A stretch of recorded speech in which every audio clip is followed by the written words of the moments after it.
우리 함께 하나님의 말씀 창세기 32장 27절과 28절에 있는 말씀을 함께 보도록 하겠습니다. 창세기 32장 27절과 28절에 있는 말씀입니다. 그 사람이 그에게 이르되 내 이름이 무엇이냐? 그가 이르되 야곱이니이다. 그가 이르되 내 이름을 다시는 야곱이라 부를 것이 아니요 이스라엘이라 부를 것이니 이는 내가 하나님과 및 사람들과 겨루어 이기었음이니라. 아멘. 믿음의 하늘 가족 여러분 안녕하십니까? 성전에서 우리 다시 만나게 하신 우리 하나님께 감사를 드립니다. 우리 성경 연구 모임 시간을 통해서 오늘 계시록 19번째 시간입니다. 오늘 시작하는 본문의 이야기는 야곱의 이름이 이스라엘로 변화되었습니다. 우리도 예수님을 믿기 전과 예수님을 믿고 난 이후에 우리의 이름이 바뀌는 것 알고 계시나요? 하나님께서는 예수님을 믿고 난 주의 백성들을 성도라 부르십니다. 그리고 예수님을 알지 못했던 사람들이 예수님을 알게 되면 성경을 읽게 되고 성삼위 하나님을 알게 되며 성령을 구하는 인생으로 변화되게 되는 것입니다. 오늘 야곱이라고 하는 이름이 이스라엘로 바뀌었습니다. 오늘 이 이야기가 어떻게 7인의 마지막 인과 계시록 7장에 나오는 14만 4천인과 연관이 되는지를 우리 함께 공부해 보도록 하겠습니다. 우리 계시록을 위한 기도를 하고 우리 함께 공부하겠습니다. 하나님 우리 아버지, 하나님의 예언을 살피고자 합니다. 이 예언을 통해 하나님께서 가지신 우리를 향한 기대와 우리가 가져야 할 사명을 깨닫게 하여 주옵소서. 마지막 시대에 하나님께서 인도하시는 백성이 누구인지 정확히 알게 하여 주셔서 우리의 눈을 열어 진리를 바라보며 이 길을 전진할 수 있도록 도와주시옵소서. 하나님을 온전히 신뢰하고 순종함으로 하나님의 입맞은 자로 이 시대를 살아가게 하셔서 마지막 선악의 싸움에 하나님의 증인이 될 수 있도록 인도하여 주시기를 예수 그리스도의 이름으로 간절히 기도하옵나이다. 아멘. 성경 구약 성경에는 믿음의 사람들을 열거할 때 이렇게 이야기합니다. 아브라함의 하나님, 이삭의 하나님, 야곱의 하나님이라고 부릅니다. 이 의미는 세 사람이 대를 이어 하나님의 사랑과 은총을 많이 받았다라고 사용할 때 사용되는 문장입니다. 그럼 이런 생각해 보셨어요? 아브라함의 하나님이 성경에 더 많이 나올까? 아니면 야곱의 하나님이 성경에 더 많이 나올까? 생각해 보셨습니까? 궁금해서 찾아보았습니다. 그랬더니 아브라함의 하나님은 총 10번이 기록되어 있습니다. 그런데 야곱의 하나님은 무려 15번이 기록되어 있습니다. 우리가 믿음의 선배, 믿음의 조상하면 야곱을 많이 이야기할까요? 아브라함을 많이 이야기할까요? 아브라함입니다. 왜냐하면 야곱은 특별히 우리에게 모본이 되는 장면이 그렇게 많이 기록되어 있지 않습니다. 했다 하면 실수, 했다 하면 거짓말, 했다 하면 속이는 일만 계속해서 열거되고 있기 때문입니다. 그런데 아브라함은 정반대예요. 아들을 바치고자 했죠. 가는 모든 길목길목마다 제단을 쌓았고 하나님이 어떤 분이신지를 증거하고자 했습니다. 그런데 왜 성경의 기자들은, 하나님의 영감을 받은 주의 선지자들은 왜 야곱의 하나님을 더 많이 기록해 두었을까? 그 장면을 하나씩 살펴보겠습니다. 시편 20편 1절입니다. 환난 날에 여호와께서 내게 응답하시고 야곱의 하나님의 이름이 너를 높이 드신다. 시편 24편 6절입니다. 이는 여호와를 찾는 족속이요 야곱의 하나님의 얼굴을 구하는 자로다. 생각해 보시면 여기에 야곱보다 아브라함의 하나님이 들어가는 것이 더 적절한 장면들이 많아요. 그런데 왜 시편의 기자는 야곱의 이름을 기록했을까? 이어지는 장면입니다. 만군의 여호와께서 우리와 함께 하시니 야곱의 하나님은 우리의 뭐가 된다고요? 피난처가 되신다. 다음입니다. 시편 75편 9절입니다. 나는 야곱의 하나님을 영원히 선포하며 찬양하겠다.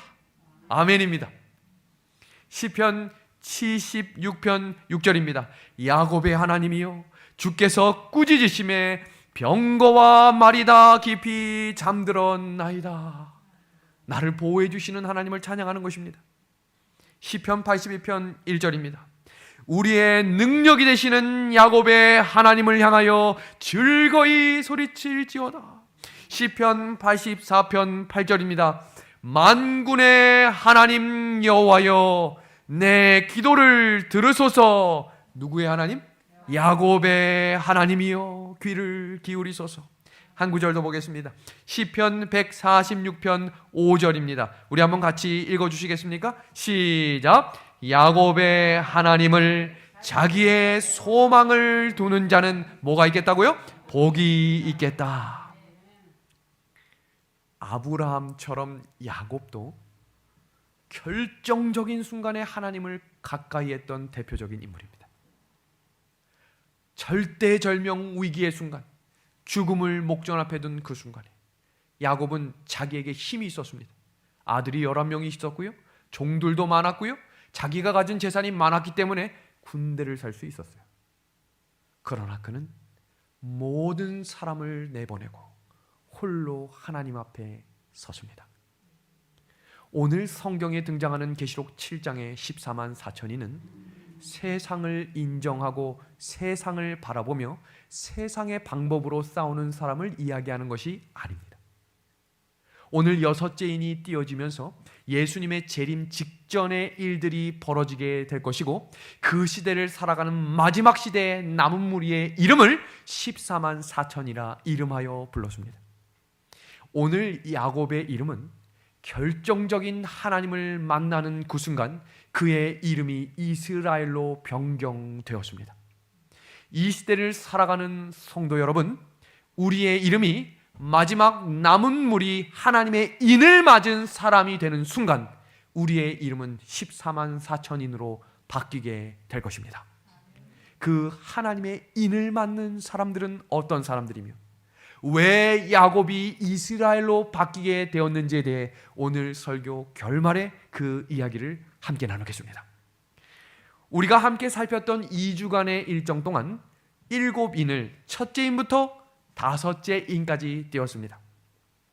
그 7인을 떼는 순간은 예수님의 초림 이후부터 재림하시는 순간까지 하나님이 하나님의 백성들을 찾으시면서 구원하는 역사의 과정이라고 우리가 함께 공부했습니다.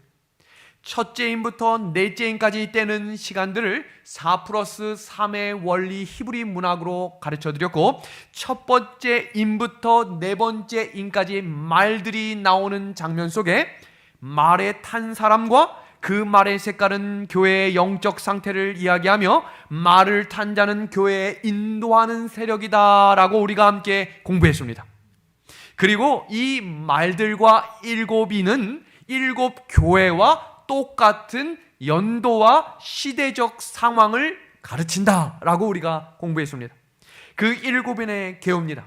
지금 이 장면을 혹시 이해가 안 되시거나 조금 기억이 안 나시면 지금 17강, 18강이 녹화가 되어 있습니다. 그 강의를 한 번씩 복습 청취하시면 오늘 배우는 내용이 더 깊은 은혜가 될 것입니다. 첫째 인부터 넷째 인까지는 말들이 나왔지만 5째 인부터는 말이 나오는 것이 아니라 뭐가 나왔다 그랬죠? 제단 아래에 있는 영혼들이 하나님 어느 때까지입니까? 라고 하는 질문을 우리가 지난 시간에 그 의미와 내용을 살폈습니다.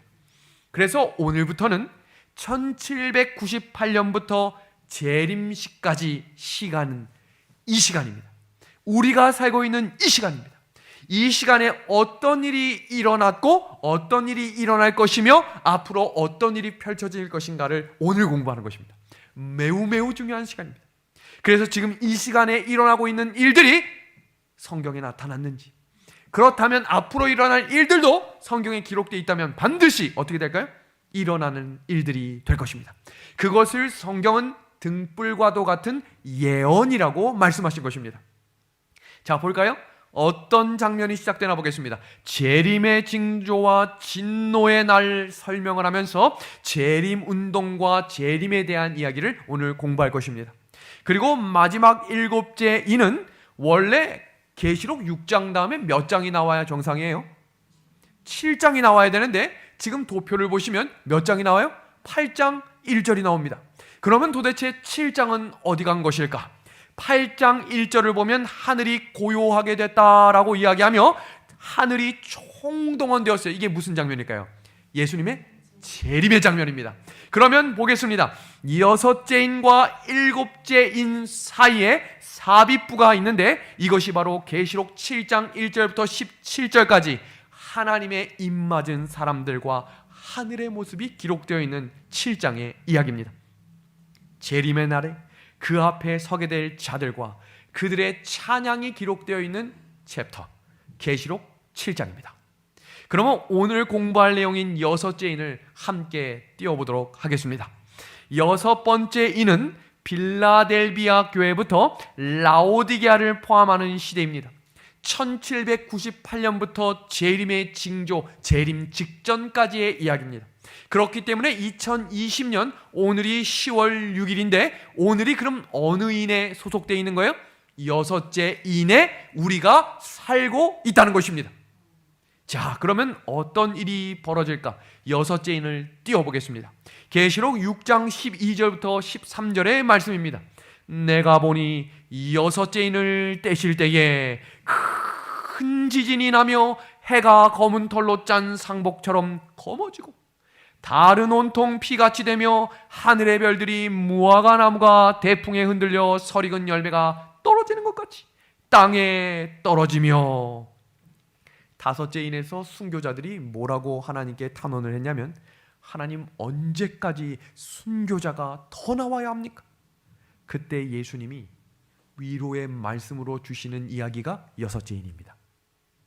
그러면 어떤 위로를 하시는 것일까? 인을 떼실 때 하늘과 땅에서 큰 징조가 나타납니다. 이제 지구가 마지막 시대로 들어가는 것입니다.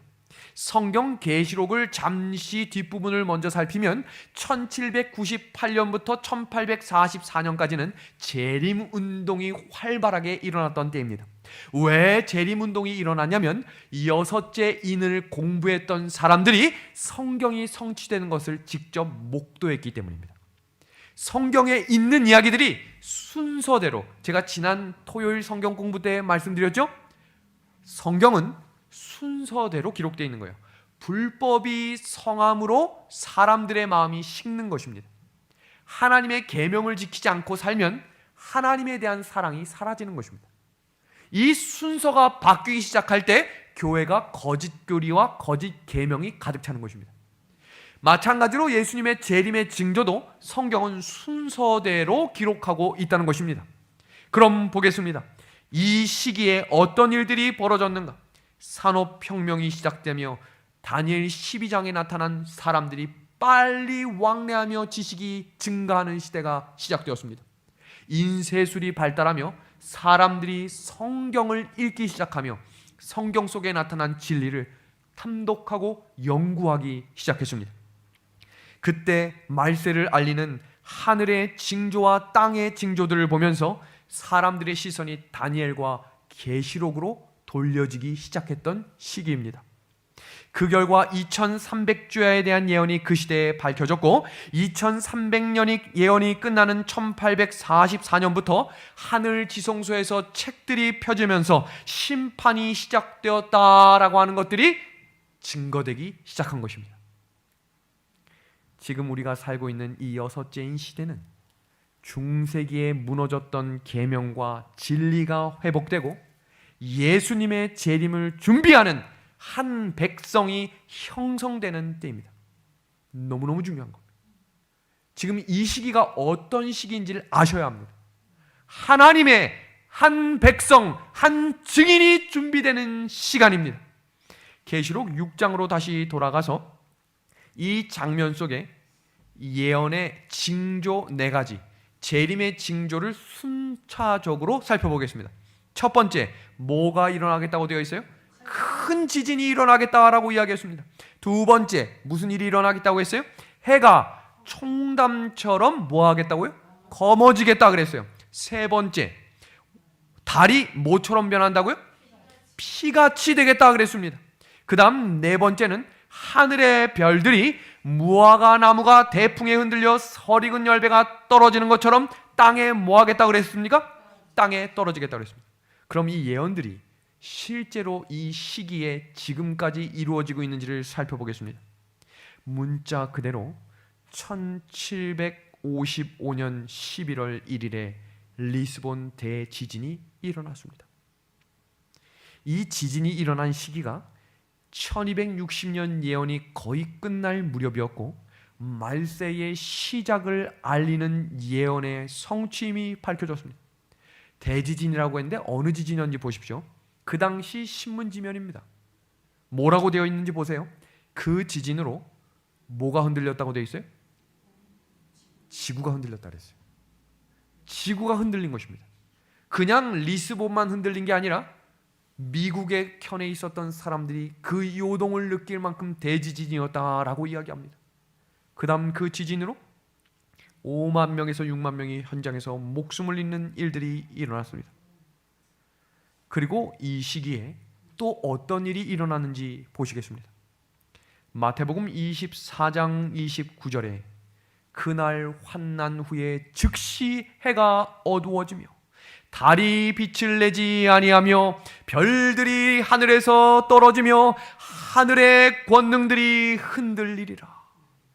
마태복음 24장 29절의 예언이 실제로 일어난 것입니다. 깜짝 놀랄까요? 성경을 읽고 공부하고 있는데 눈앞에서 그런 일들이 펼쳐지는 것입니다. 그런데 이것은 단순히 신약 성경뿐만 아니라 구약 성경에도 영속해서 그 이야기들을 예언하고 있다는 것입니다. 1월 성신에는 징조가 있겠고, 1월 성신이라고 하는 이야기는 해와 달과 별의 징조를 말하는 것입니다.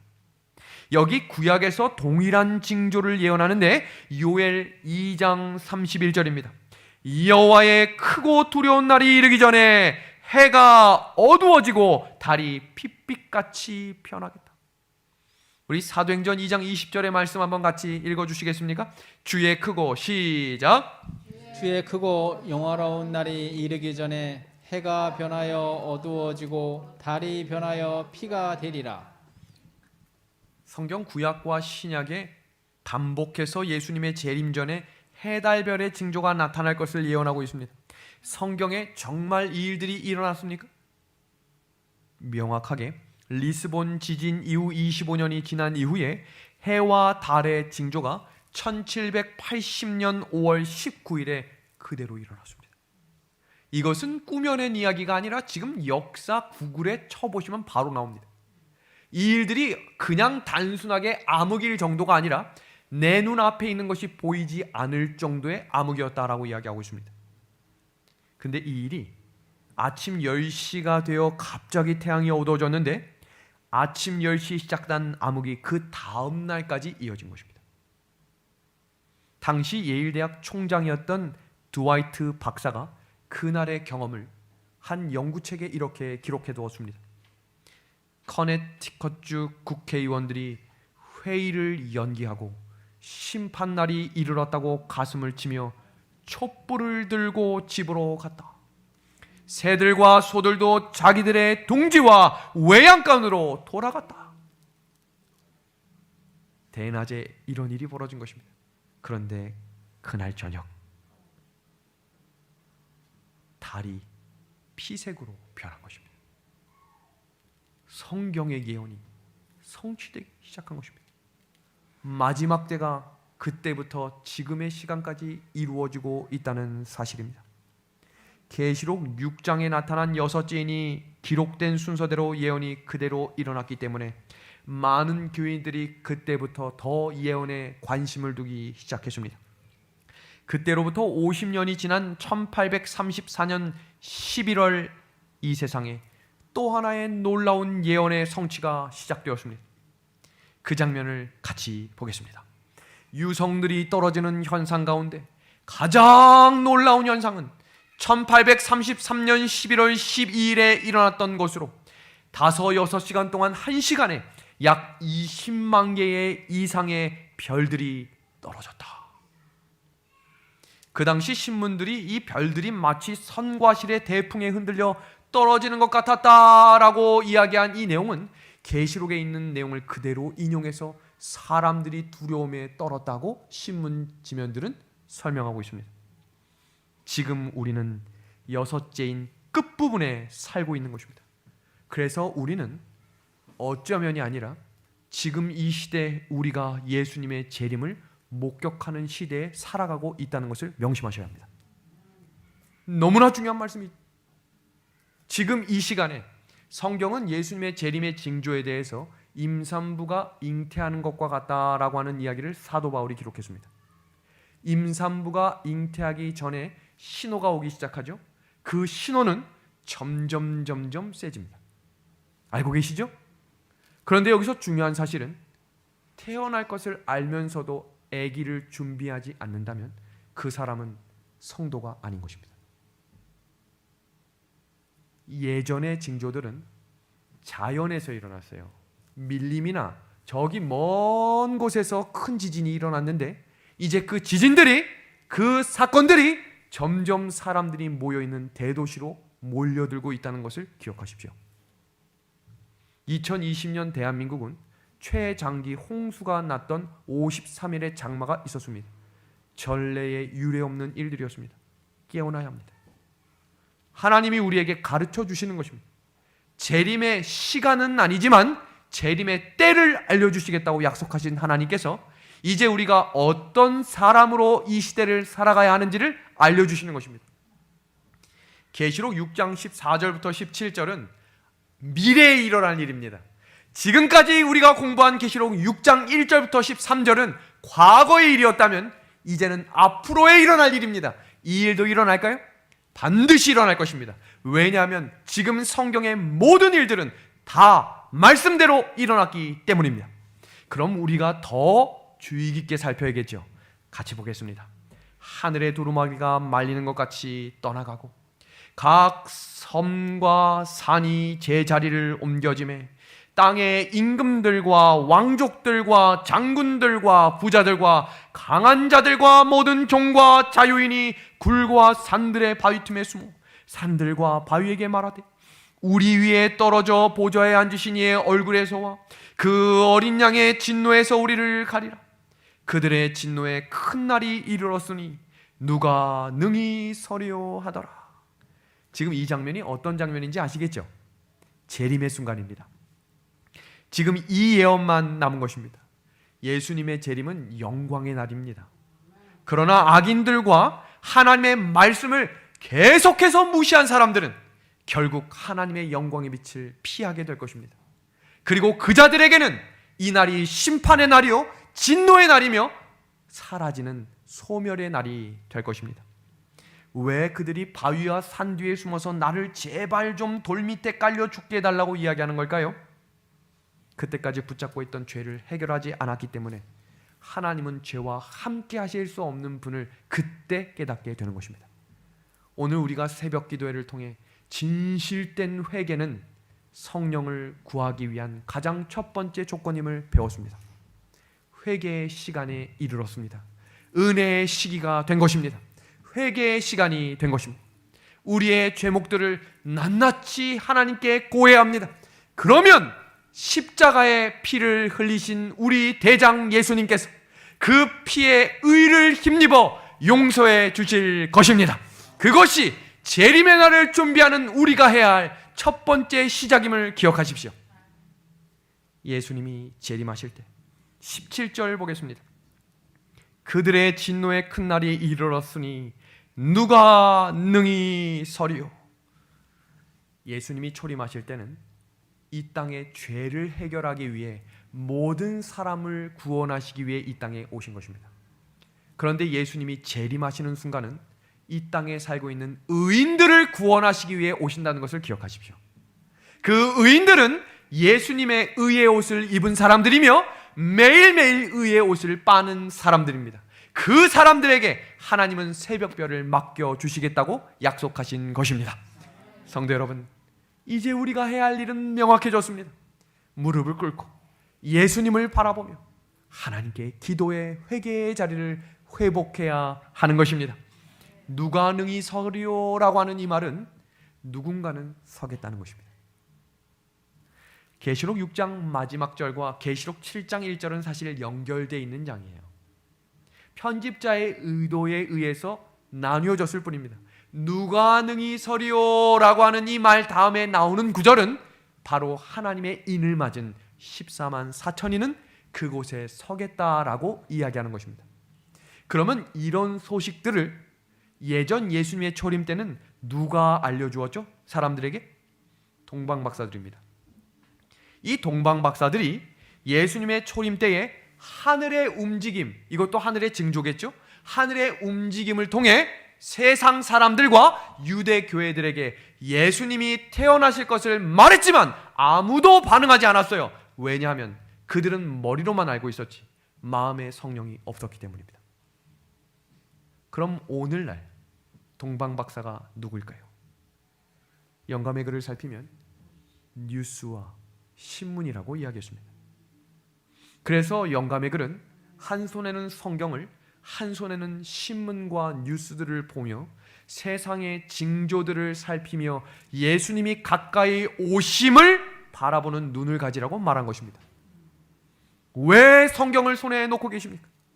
왜 세상의 TV에만 관심을 가지고 계신 것입니까? 하나님의 징조가 분명하고 명확하게 우리에게 말씀해주고 계십니다.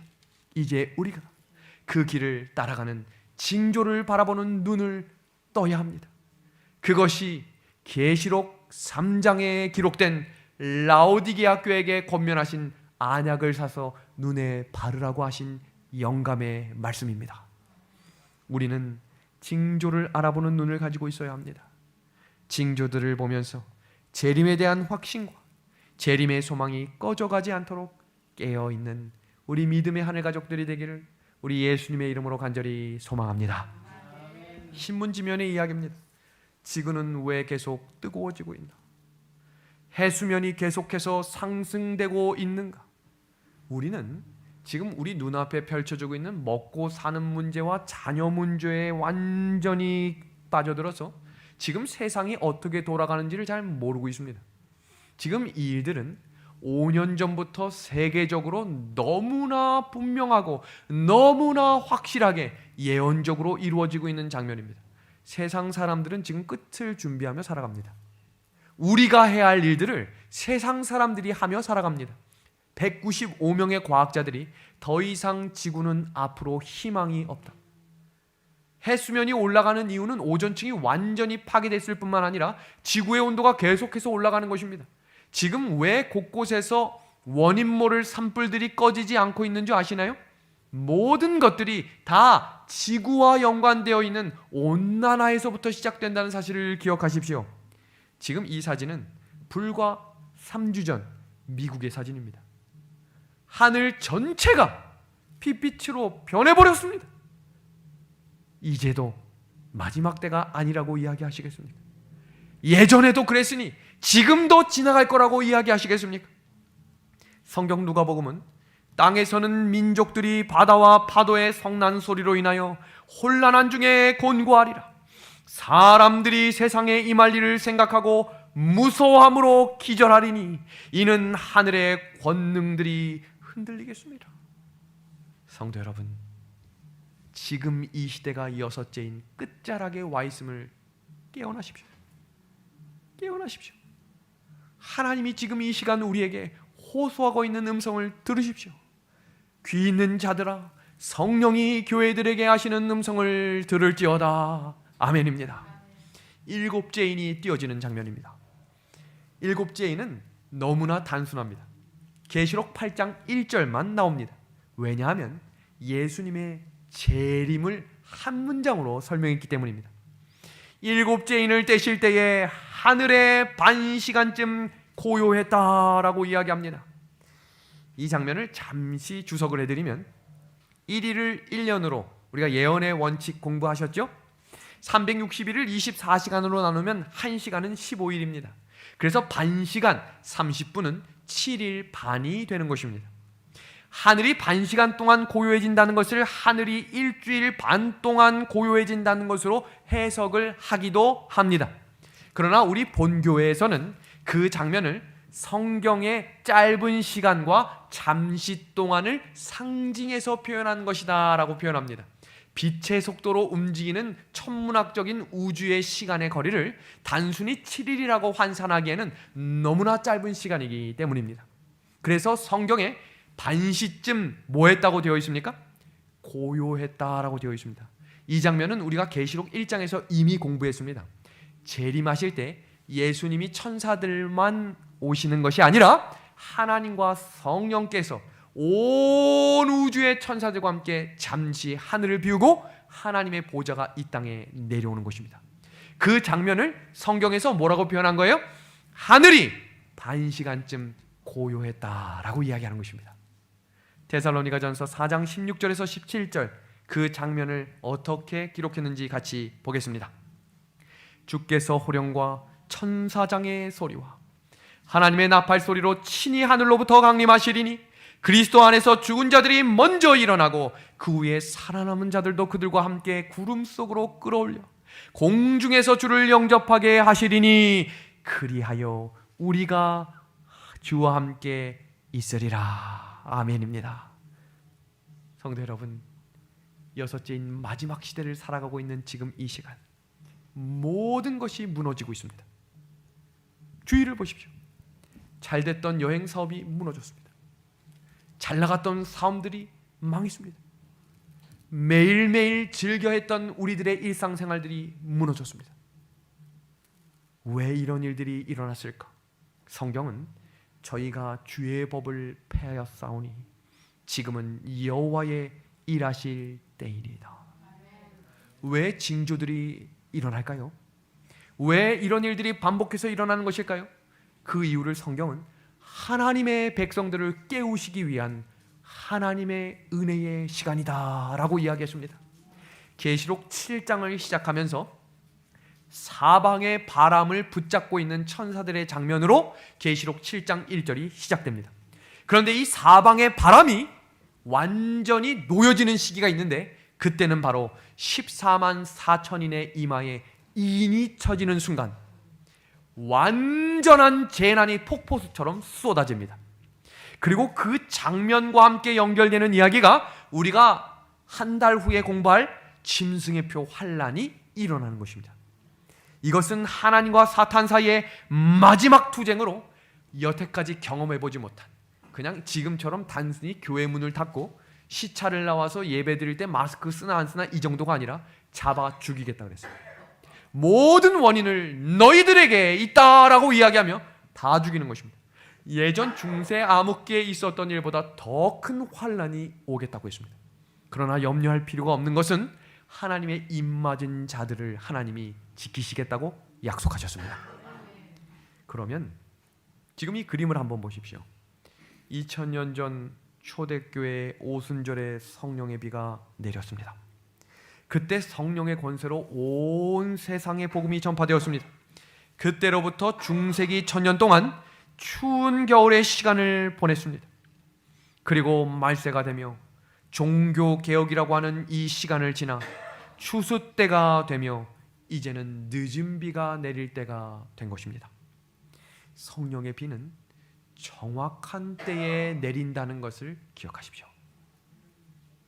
유대인들은 메시아가 베들레헴에 태어나신다는 예언을 알고 있었어요. 구약 성경을 알았기 때문이거든요. 그러나 그들은 예수님을 알아보지 못했습니다. 왜냐하면 왕으로 오시거나 대제사장으로 오시지 않고 성령이 있는 사람만 알아볼 수 있도록 마구간에 태어나셨기 때문입니다. 이게 중요한 거예요. 머리로 예언을 알고 있다고 구원받았다고 착각하시면 안 돼요. 나는 입맞은 사람이라고 오해하시면 안 돼요. 성령이 지금 내 마음에서 나를 규정하고 있는지, 내가 성령에 붙잡힌 바 된 내 마음의 욕심보다 하나님의 사업을 더 중요하게 생각하고 있는지를 점검하십시오. 그래서 예레미야 5장 24절은 우리에게 이렇게 이야기하는 것입니다. 우리 한번 같이 읽어주시겠습니까? 또 너희 마음으로 시작. 또 너희 마음으로 우리에게 이른비와 늦은비를 때를 따라 주시며 우리를 위하여 추수 기한을 정하시는 우리 하나님 여호와를 경외하자 말하지도 아니하니. 때에 따라 주시는 이 성령, 늦은 비는 환난의 때에 내리는 것이지만 늦은 비를 위한 준비는 지금 해야 한다는 사실을 기억하십시오. 다니엘이 사자굴에 들어가서 믿음을 준비한 것이 아니라 들어가기 전에 이미 믿음의 준비가 되었기 때문에 들어갈 수 있었던 것입니다. 다니엘의 세 친구가 금신상이 다 지어지고 나서 절을 할 때 믿음이 준비된 게 아니라 그들은 이미 뜻을 정했던 그 순간부터 어떤 시련과 환난이 올지라도 내가 목숨을 걸고라도 하나님의 편에 서겠다고 결정한 성령의 인도함을 따라갔던 사람들이기 때문에 그들은 성령의 인도함을 받고 걸어간 것입니다. 지금은 늦은 비를 위해 하나님의 인을 맞을 준비를 해야 할 시기임을 기억하십시오. 계시록 7장의 구조를 잠깐 살피겠습니다. 1절부터 3절까지는 그 백성에게 인치기까지 바람을 붙잡아 불지 못하게 하는 장면이 있으며 4절부터 8절까지는 입맞은 자의 수에 대한 이야기가 시작됩니다. 그리고 우리가 다음 시간에 살피게 될 9절부터 16절까지의 이야기는 하늘에서 있는 이야기를 성경에 기록해 두었습니다. 계시록 7장 1절입니다. 이르에 내가 내 천사가 땅 내 모퉁이에 선 것을 보니 땅의 사방의 바람을 붙잡아 바람으로 하여금 땅에나 바다에나 각종 나무에 불지 못하게 했다. 성경에서 이야기하고 있는 바람은 전쟁과 파멸을 의미합니다. 그렇기 때문에 내 천사가 바람을 붙들었다라고 하는 것은 파멸되고 무너지는 것을 잠시 붙들고 있다는 것입니다. 왜냐하면 아직 하나님의 입맞을 자의 수가 차지 않았기 때문입니다. 아직 하나님의 은혜의 시기이기 때문입니다. 어느 시기예요? 여섯째인 지금 마지막 이 시기입니다. 그리고 이 네 천사는 인류를 파멸시킬 큰 재난이나 전쟁을 억제하는 천사들임을 이야기합니다. 그러면 언제까지 이 사방의 바람을 붙들고 있을까? 이어지는 2절과 3절입니다. 우리 붉은 글씨 한번 같이 읽어주시겠습니까? 우리가 시작. 우리가 우리 하나님의 종들의 이마에 인치기까지 땅이나 바다나 나무들을 해하지 말라 하더라. 이 기간은 구원받을 사람들이 확정되는 기간, 바로 우리가 사는 시대입니다. 그러면 지금 우리는 어떻게 살아가야 할까요? 라오디게아 교회의 미지근한 영적 상태에 머물러 있는 성도들이 계십니까? 하나님께서 다시 내 마음을 부드럽게 해주시기를 기도합시다.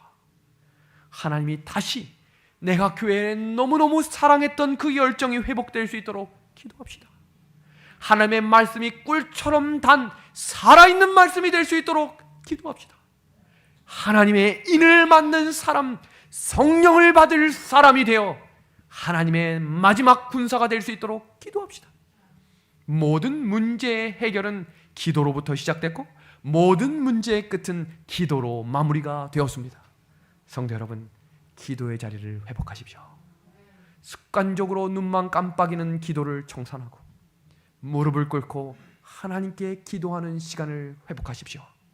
우리의 일터에서 내 책상에 무릎을 꿇고 엎드려 기도하십시오. 자기 전에 드러눠서 눈을 깜빡이며 오늘 하루도 감사합니다 땡큐하고 자기 전에 무릎을 꿇고 간절하게 예수님의 재림을 사모하며 나의 죄를 회개할 수 있는 기도를 회복하십시오. 그러면 이 14만 4천이라고 하는 이 수는 누구일까를 잠시 살펴보겠습니다. 계시록 7장 4절부터 이어지는 장면 속에는 12지파의 1만 2천씩이다라고 하는 구절이 나옵니다. 이 내용은 14만 4천이 실제 수인가 상징 수인가라고 하는 굉장히 난해한 구절로 이야기하지만 본교에서는 이 내용을 명확하게 주석하고 있습니다. 그 장면을 잠시 살피면 창세기 49장에 12지파의 시작인 야곱의 12아들 이야기가 나옵니다. 그리고 에스겔 48장에도 12지파의 이야기가 기록되어 있습니다. 그리고 우리가 읽었던 계시록 7장에도 12지파가 있습니다. 만약 성경에 나온 이 12지파가 실제라면 이 세 개의 지파에 나오는 지파의 이름이 똑같아야 합니다. 그런데 이 세 개의 기록된 지파의 이름은 다 다릅니다. 9개의 지파는 공통적이지만 각 성경 구절마다 3개의 지파 이름이 빠지고 포함되고 빠지고 포함됩니다.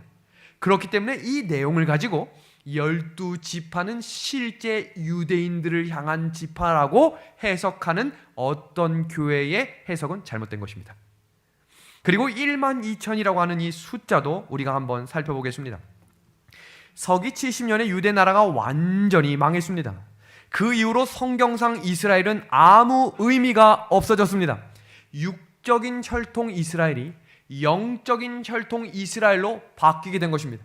그래서 성경 베드로 전후서에는 너희는 왕같은 뭐라고 이야기했어요? 제사장들이라고 기록한 것입니다. 그래서 이제는 육적 이스라엘이 아닌 영적 이스라엘 백성들로 하나님의 인을 맞은 사람들이어야지 하나님의 인을 맞는 사람이 되는 것입니다. 이스라엘의 회복이 마지막의 회복이 아닌 것이죠. 그래서 이 숫자를 인수분해하면 12 곱하기 12 곱하기 1000인데 12는 조직적인 수, 1000은 충만을 상징하는 성경의 상징수입니다. 그래서 하늘에 있는 천사를 이야기할 때 천천히요 만만이다 라고 하는 이야기가 충만하다 라고 하는 숫자임을 기록한 것입니다. 이 마지막에 하나님의 조직된 교회와 교회를 구성하고 있는 성도들은 그 수에 상관없이 하나님의 인을 맞은 사람으로 바로 설 것임을 본교의 주석은 해석하고 있습니다. 그러면 대총의 성서연구원에서 발표한 14만 4천인에 대한 명확한 정의를 같이 읽어보겠습니다. 12는 12지파에 기초한 고대 이스라엘의 수이다.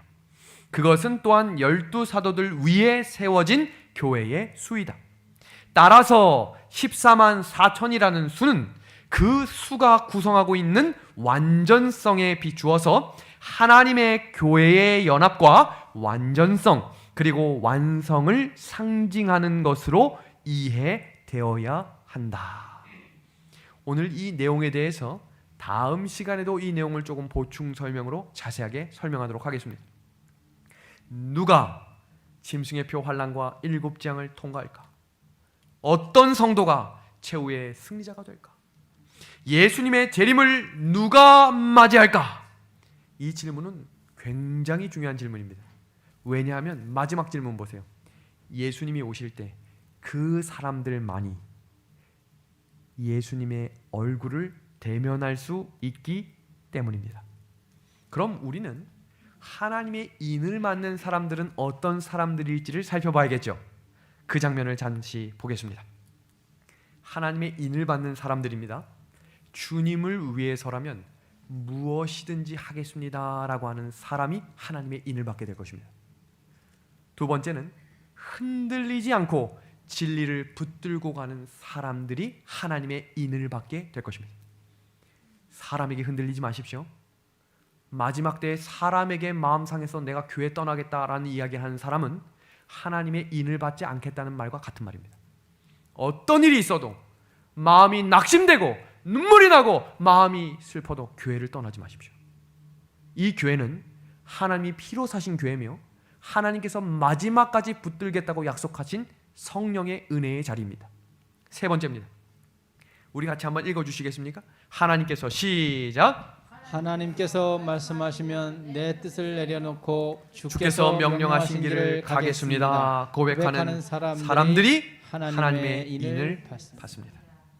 이 내용이 성경에 이렇게 디모데후서 2장 19절에 기록이 되어 있습니다. 하나님의 견고한 터가 있는 사람, 사람에게 실망해도 넘어질지라도 교회를 떠나지 않는 사람입니다. 사람의 말보다 하나님의 말을 더 중심에 두는 사람, 너희들 모두가 아니라고 해도 성경이 맞다고 하면 나는 이 길을 목숨을 걸고 전진하겠다. 하나님의 견고한 터가 있는 사람입니다. 그 사람은 인침을 받게 되어 하나님이 마지막 싸움의 증인으로 세우시겠다고 이야기했어요. 그리고 그 사람들은 예수님의 이름을 부르며 죄를 제거하는 사람이 되겠다는 것입니다. 반복되는 죄를 무서워하십시오. 습관적으로 짓고 있는 거짓말을 하지 마십시오. 내 삶 속에 아무것도 아니라고 생각하는 작은 죄들을 멀리하십시오. 그것이 하나님의 인을 맞는 자리에 들어가는 시작입니다. 이 정도쯤이야 라고 생각하시면 안 돼요. 어떤 작은 죄도 하나님과 함께 할 수 없습니다. 성령을 의지하십시오. 내 스스로 할 수 없는 것들을 하나님을 의지하십시오. 하나님께 맡기십시오. 하나님이 붙들어 주실 것입니다. 그래서 성경은 우리에게 육체의 욕심을 가진 사람들은 성령을 받을 수 없다고 그랬어요. 그 장면입니다. 내가 이르노니 너희는 성령을 따라 행하라. 그리하면 육체의 욕심을 이루지 못하리라. 갈라디아서 5장 24절의 말씀 한번 같이 읽어주시겠습니까? 그리스도 시작. 그리스도 예수의 사람들은 육체와 함께 그 정욕과 탐심을 십자가에 못 박았느니라 라고 이야기했습니다. 왜 예수님의 사람들은 욕심을 못 박을 수 있었을까요? 예수님이 원하시고 기뻐하시는 것이 무엇인지 알기 때문입니다. 복권 절대로 사지 마십시오. 다단계 하지 마십시오. 돈에 대해 욕심을 가지지 마십시오. 육체의 욕심을 가지면 하나님과 함께 섬길 수 없다고 분명히 말씀하셨습니다. 이제 그 자리에 하나님이 계실 수 있도록 기도합시다. 어떻게 입맞은 자로 준비될 수 있을까? 죄를 용서받고 감사와 기쁨으로 우리의 영혼이 채워져야 합니다. 그리고 뒤를 돌아보며 하나님의 인도하신 손길과 은혜를 기억하는 사람이 되어야 하는 것입니다. 14만 4천인의 인침의 과정을 좀 잠시 정리해 보겠습니다. 인침을 받게 되면 무슨 일이 벌어지나 같이 보세요. 사방의 바람이 놓여지는 그 순간 늦은 비 성령의 소낙비 같은 폭포수 같은 늦은 비 성령이 내려지는 것입니다. 인침을 받지 못하면 성령을 받을 수 없습니다. 그리고 이 일이 시작되는 순간 땅 끝까지 복음이 전파될 것이며 그때 유례 없었던 짐승의 표 환란이 일어나게 됩니다.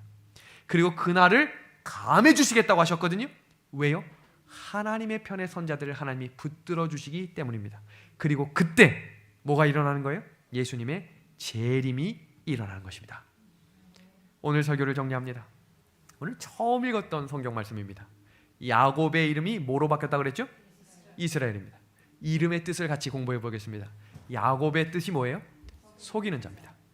근데 이스라엘의 뜻이 이름이 뭔지 아세요? 이기는 자입니다. 속이는 자에서 어떤 사람으로 바뀐 거예요? 이기는 자로 바뀐 거예요.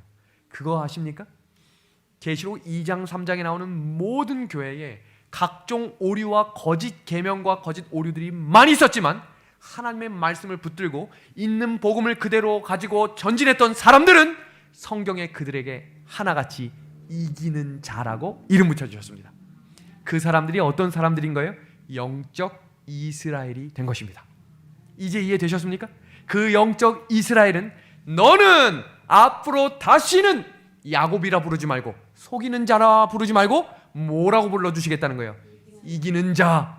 영적 이스라엘, 내가 너를 불과 구름 기둥으로 인도하며 홍해를 가를 때에 그 자리에 함께 있었을 것이며 아말렉과의 전투에도 내가 너희를 지킬 것이다. 그게 하나님의 약속입니다. 이 야복강 장면을 잠시 살펴보면 이때 야곱의 상태를 살펴보세요. 야곱은 77세에 형을 피해 라반으로 도망을 갔습니다. 그리고 20년이 지나서 97세에 금에 환양하는 모습으로 돌아오는 것입니다. 젊은 때가 아니에요. 아주 노쇠하고 아주 어르신입니다. 여기 그분보다 나이 많은 분이 없어요. 그리고 그 옆에는 그 당시 부를 상징하는 아들 11명이 있었습니다. 막강한 힘이 있었다 이 말입니다. 그리고 그 곁에는 많은 재산들과 많은 것들이 다 갖춰진 채로 고향으로 돌아오는 장면입니다. 그런데 결국 400명의 형의 군사들을 앞에 두고 두려워 떨었습니다. 그때 야곱은 또 한 번 속이려 했어요. 창세기 32장을 7절부터 보면 야곱이 꾀를 내어 두 부류로 나눕니다. 한 부류가 400명에게 공격을 당하면 나머지라도 내가 건져야겠다라는 생각을 하게 됩니다.